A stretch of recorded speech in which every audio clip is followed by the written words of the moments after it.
Translation tips and practice কোর্সের এখন আলোচনা করব হচ্ছে ক্রিয়া প্লাস তে প্লাস যাচ্ছে বা যাচ্ছিল, অথবা বি এই ক্ষেত্রে আমরা ব্যবহার করব be plus going to plus V1.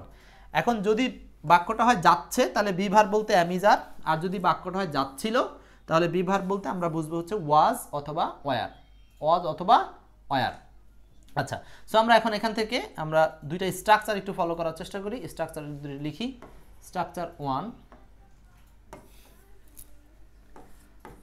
Subject plus am is are plus going to plus v1 যখন বোঝাবে কোনো কাজ করতে যাচ্ছে। 2 নাম্বার স্ট্রাকচার, যখন বোঝাবে কোনো কাজ করতে যাচ্ছিল তখন আমরা ব্যবহার করব was were মানে past tense plus going to plus v1। এই দুইটা স্ট্রাকচারই যথেষ্ট, ক্লিয়ার? তার মানে বর্তমান কালে কোনো কাজ করতে যাচ্ছে am is are going to plus v1, অতীতকালে কোনো কাজ করতে যাচ্ছিল was were plus going to plus v1। Just এটুকু জানলেই হবে। এখন এই ধরনের প্রচুর সেন্টেন্স আছে, এই সেন্টেন্সগুলো আমরা একটু দেখার চেষ্টা করব। এই যে 1 এবং 2, সে একটি ব্যবসা শুরু করতে যাচ্ছে। আমরা একটু প্রথমে প্র্যাকটিস করে নেই, উদাহরণ দেখি, পরে প্র্যাকটিসে যাব। সে একটি ব্যবসা শুরু করতে যাচ্ছে। আচ্ছা, তাহলে আমাদের এই যে 9 কোডের যে আমরা SFNOC MPTR এই যে 9 কোড, এই 9 কোডের মধ্যে ফাইনাইট ভার্ব নিয়ে কথা বলতেছি। ফাইনাইট ভার্বের বিভিন্ন বিষয়গুলো নিয়ে আমরা সমাধান করতেছি এই সিরিয়ালে।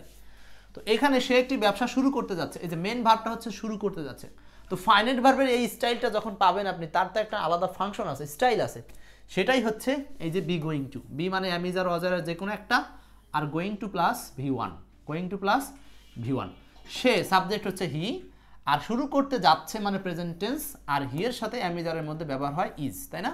হি is going to start a business, সে একটা ব্যবসা শুরু করতে যাচ্ছে। আমি আপনাদেরকে আরও উদাহরণ দেবো, সো আগে একটু প্র্যাকটিসটা দেখে নিই কয়েকটা উদাহরণ। আগামীকাল থেকে ছুটি শুরু হতে যাচ্ছে। আগামীকাল থেকে, এটাও প্রেজেন্ট ধরতে হবে আপনাকে।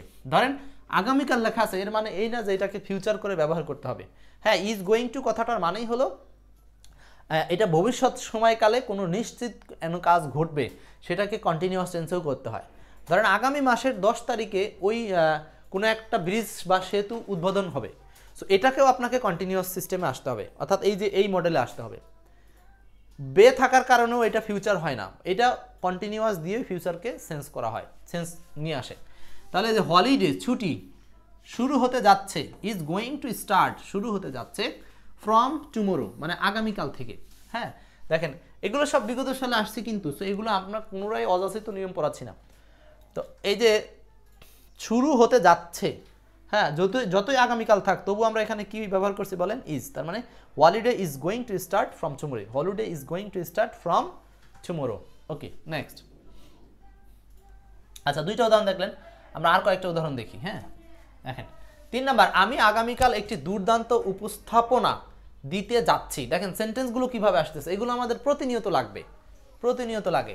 দেখেন আমি আগামীকাল একটি দুর্দান্ত উপস্থাপনা দিতে যাচ্ছি, তার মানে আমি সাবজেক্ট আই, আর এই যে উপস্থাপনা দিতে যাচ্ছি তার মানে অ্যাম গোয়িং টু ডেলিভার, উপস্থাপনা দিতে যাচ্ছি অ্যাম গোয়িং টু ডেলিভার, এইটুকু অ্যাম গোয়িং টু ডেলিভার, উপস্থাপনা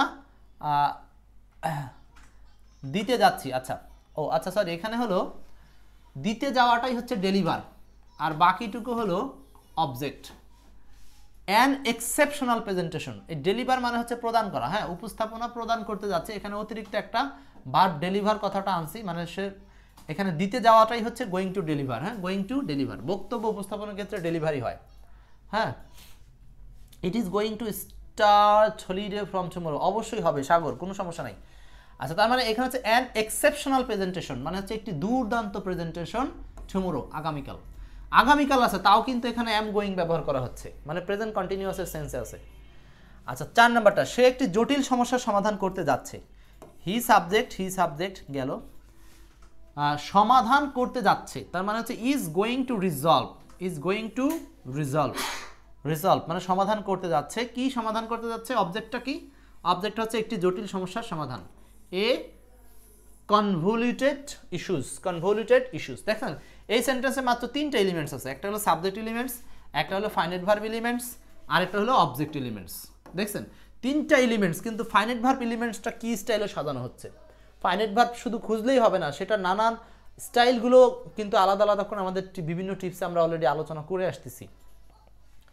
এরপর দেখেন তারা অবিলম্বে তাদের পরিকল্পনা সংশোধন করতে যাচ্ছে। এই যে কোনো কাজ তে যাচ্ছে, ক্রিয়ার সাথে তে প্লাস যাচ্ছে, হ্যাঁ, তার মানে সংশোধন করতে যাচ্ছে, ক্রিয়া প্লাস তে প্লাস যাচ্ছে, তারা সাবজেক্ট, অবিলম্বে এটা হলো অ্যাডভার্ব, হ্যাঁ, তাদের পরিকল্পনা এটা হলো অবজেক্ট, সাবজেক্ট দে, তারা সংশোধন করতে যাচ্ছে, they are going to amend, amend কথাটার মানে হলো সংশোধন করা, they are going to amend, সংশোধন করতে যাচ্ছে, তাদের পরিকল্পনা, দে আর স্ট্র্যাটেজি বা কৌশল বা দে আর প্ল্যানিং বলতে পারেন।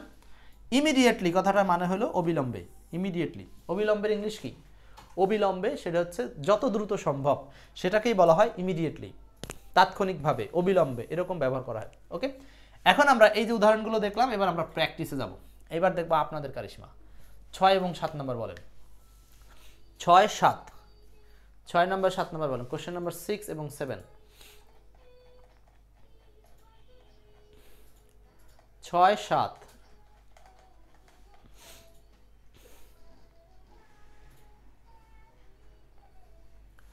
হামিদুর বলছিলেন আগেরগুলো সলভ এ ক্রিটিক্যাল ইস্যুস। এইবার আপনাদের পালা। 6 নম্বরটা এখানে বলছে কি, আমরা একটি বিশদ গবেষণা চালাতে যাচ্ছি, আমরা একটি বিশদ গবেষণা চালাতে যাচ্ছি। তাহলে আমাদের S F NOC manner place time reason, manner place time reason, MPTR. প্রথমে আমরা সাবজেক্ট খুঁজি, সাবজেক্ট কে আছে আমরা, আমরা বসিয়ে দিই সাবজেক্ট উই, ফাইনাইট ভার্বকে গবেষণা চালাতে যাচ্ছি।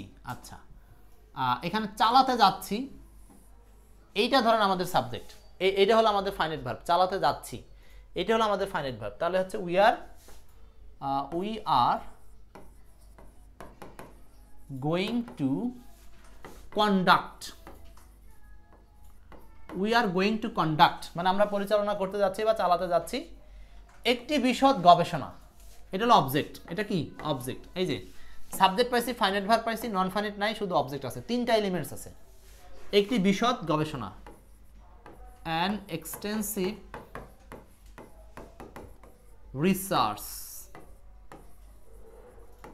An extensive research, an extensive research. দেখছেন আমার সেন্টেন্সটা কিন্তু কঠিন না, জাস্ট কিছু শব্দের সমন্বয় করতে পারলেই হলো। পরেরটা, তুমি কি আগামী সপ্তাহে গুরুত্বপূর্ণ পরীক্ষায় অংশগ্রহণ করতে যাচ্ছ? তার মানে এটা ইন্টারোগেটিভ ফরম্যাট আছে, জাস্ট ইন্টারোগেটিভ ফরম্যাট হলে কিছুই না, এই অক্সিলারি ভার্বটা বাক্যের শুরুতে আসে, আর কিছুই না। তুমি কি তার মানে হচ্ছে ইউ আর এর জায়গায় হবে আর ইউ,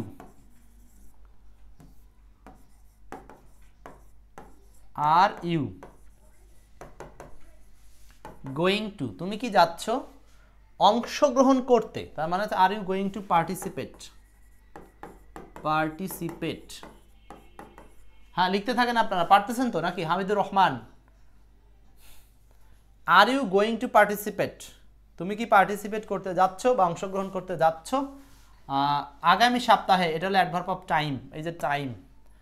গুরুত্বপূর্ণ পরীক্ষায়, কোথায়, এটা হলো অ্যাডভার্ব অফ প্লেস বলতে পারেন, পরীক্ষায়, হ্যাঁ। আচ্ছা, তার মানে হচ্ছে are you going to participate an important examination, an important exam বা এক্সামিনেশন আগামী সপ্তাহে, নেক্সট উইক।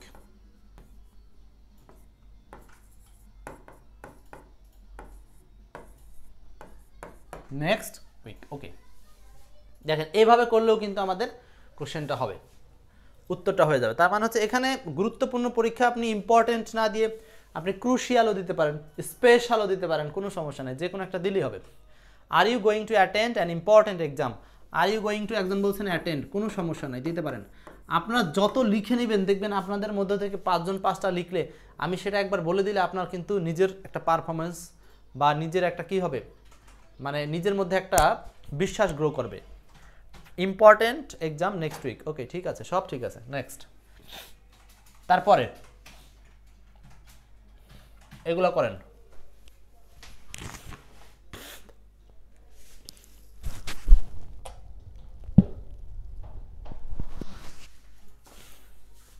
8 এবং 9, 8 নাম্বার এবং 9 নাম্বার দেখেন আমিরুল। 8 নম্বর বলছে তিনি খুব শীঘ্রই একটি সম্মানজনক পুরস্কার পেতে যাচ্ছেন। তিনি খুব শীঘ্রই একটি সম্মানজনক পুরস্কার পেতে যাচ্ছেন, তাহলে তিনি হচ্ছে হি।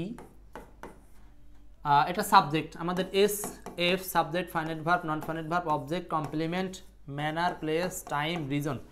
এই যে 9টা কোড, এই 9টা কোডই পৃথিবীর সকল বাক্যের ট্রান্সলেশন করবে। এটা এক্সপার্টের একটা দুর্দান্ত আবিষ্কার। তিনি খুব শীঘ্রই একটি সম্মানজনক পুরস্কার পেতে যাচ্ছেন। হি পুরস্কার পেতে যাচ্ছেন, হি ইজ গোয়িং টু গেট, তাই না? এখানে পুরস্কার পেতে যাওয়া আসলে গেট দেওয়াটা ঠিক না, এখানে দিতে হবে আসলে receive. He is going to receive একটি সম্মানজনক পুরস্কার, এটা হলো অবজেক্ট। খুব শীঘ্রই, এটা হলো অ্যাডভার্ব অফ ম্যানার, এটা হলো অবজেক্ট, আর এটা হলো ফাইনাইট ভার্ব ছিল। এখন আমরা এখানে কি করব? হি ইজ গোয়িং টু রিসিভ একটি সম্মানজনক পুরস্কার, হি is going to receive an award, সম্মানজনক কি? Prestigious. He is going to receive prestigious, PRESTIGIOUS, prestigious award. আচ্ছা, খুব শীঘ্রই তার মানে হলো রিসেন্টলি, অথবা এখানে আপনি ভেরি কথাটা বসাতে পারেন, ভেরি রিসেন্টলি, ভেরি সুন, যে কোনো একটা দিতে পারেন, ভেরি সুন অথবা ভেরি রিসেন্টলি, যে কোনো একটা দেওয়া যাবে। নেক্সট, বিজ্ঞানীরা পরিবেশের উপর দীর্ঘমেয়াদী প্রভাব নিয়ে গবেষণা করতে যাচ্ছে। ওয়াও, বিজ্ঞানীরা সাবজেক্ট, সায়েন্টিস্ট। দেখেন সাবজেক্ট ফাইনাইট ভার্ব দিয়ে শুরু, এটা তো সবাই বুঝবেন, আর বাকিগুলো এনওসি, এমপিটিআর, এটা কোড মুখস্থ করার কিছু নাই। সায়েন্টিস্ট গবেষণা করতে যাচ্ছে, আর গোয়িং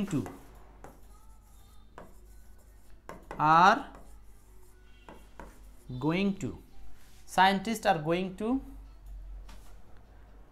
গবেষণা করতে যাচ্ছে, going to research.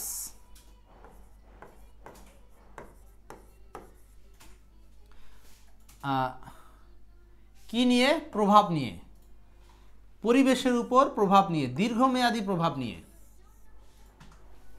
Scientist are going to research, অথবা ইনভেস্টিগেটও দিতে পারেন।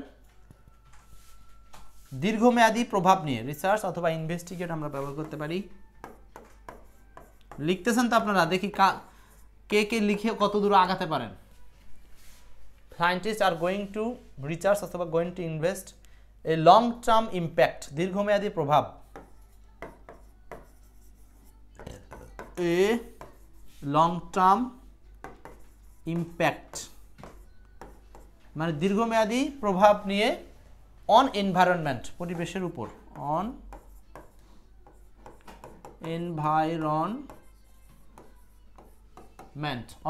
এনভায়রনমেন্ট, ঠিক আছে? দেখেন তাহলে 9 নাম্বারটা কি? বিজ্ঞানীরা পরিবেশের উপর দীর্ঘমেয়াদী প্রভাব নিয়ে গবেষণা করতে যাচ্ছে। Scientist are going to research, তার মানে মূলত আমরা শিখতেছি হচ্ছে এই ফাংশনটুকু, যে ফাইনাইট ভার্বে যদি কখনো কোনো কাজ করতে যাচ্ছে, কোনো কাজ করতে যাচ্ছিল, এরকমটা বোঝায়, তখন সেগুলো আমরা অ্যামিজ আর ওয়াজ এর সাথে verb plus ING plus V1 দ্বারা করতে পারি। ওকে, এই ছিল আপনাদের জন্য রাখা উদাহরণসমূহ। তাহলে আমরা শিখলাম হচ্ছে কোনো কাজ করতে যাচ্ছিল এরকম বোঝাতে কি ব্যবহার করব। আরও 2টা উদাহরণ আছে, করবেন কিনা বলেন, তাহলে চালা দিচ্ছি, সহজে দ্রুত করে দিচ্ছি। বলছে আমি আগামী মাসে একটি চমৎকার প্রকল্প চালু করতে যাচ্ছি, তার মানে এটা কি হবে? আই অ্যাম গোয়িং টু, এবার ফার্স্ট সলভ করেন। First, I am going to, চালু করতে যাচ্ছে, I am going to open a চমৎকার প্রকল্প, মানে হচ্ছে an excellent project next month. মুখে মুখে করেন, এবার লিখতে হবে না, তাড়াতাড়ি মুখে মুখে করেন। 11 নাম্বার, তারা একটি অত্যাধুনিক প্রযুক্তি উদ্ভাবন করতে যাচ্ছে, দে আর গোয়িং টু তো লাগবেই, প্রযুক্তি, দে আর গোয়িং টু উদ্ভাবন করা, তার মানে উদ্ভাবন করা ইংলিশ কি? দে আর গোয়িং টু উদ্ভাবন করা আমরা কি বলতে পারি? ইনোভেট, অথবা ডিসকভার না, এখানে ইনোভেটই দিতে হবে, innovate. They are going to innovate, তারা একটি উদ্ভাবন করতে যাচ্ছে একটি অত্যাধুনিক প্রযুক্তি। অত্যাধুনিক প্রযুক্তি, তার মানে হচ্ছে অ্যান এক্সট্রা কেয়ার না, এখানে একটা কি শব্দ ব্যবহার করতে হবে? এ কাটিং এজ টেকনোলজি। হ্যাঁ, এ কাটিং এজ টেকনোলজি মানে একটি অত্যাধুনিক প্রযুক্তি ব্যবহার করতে, প্রযুক্তি উদ্ভাবন করতে যাচ্ছে। তাহলে এই সেন্টেন্সে আমাদের এলিমেন্টস কয়টা? এটা হলো সাবজেক্ট 9 কোডের একটা কোড, এটা হলো অবজেক্ট দুইটা কোড, আর উদ্ভাবন করতে যাচ্ছে এটা একটা কোড। এই হলো 3টা কোড। তো 3টা কোড আমরা কিভাবে সাজাই? আমাদের যে সিস্টেম সেভাবেই সাজাই, S F N O C. এখানে সাবজেক্ট ফাইনাইট ভার্ব শুরুতে চলে গেল, বাকি থাকলো এনওসির এই যে অবজেক্ট, সিরিয়ালে বসাই দিলেই বাক্যটা হয়ে গেল। সো আমাদের এই যে 9 কোডের বিশেষ বিশ্লেষণ বা আলোচনা, এইগুলো যদি আপনার জানা থাকে, ইনশাল্লাহ আপনি জীবনে কোনো ট্রান্সলেশনে কোথায়ও ভুল হবে না। সো পুরো ক্লাসটা দেখার জন্য অনেক ধন্যবাদ। Thanks for watching. ভালো লাগলে লাইক, কমেন্ট, শেয়ার। আর এই ক্লাসগুলো যদি একেবারে বইয়ের মধ্যে পেতে চান, তাহলে আমাদের সাথে আছে 9 কোড অফ ট্রান্সলেশন, এই বইটা আপনারা সংগ্রহ রাখতে পারেন। আসসালামু আলাইকুম।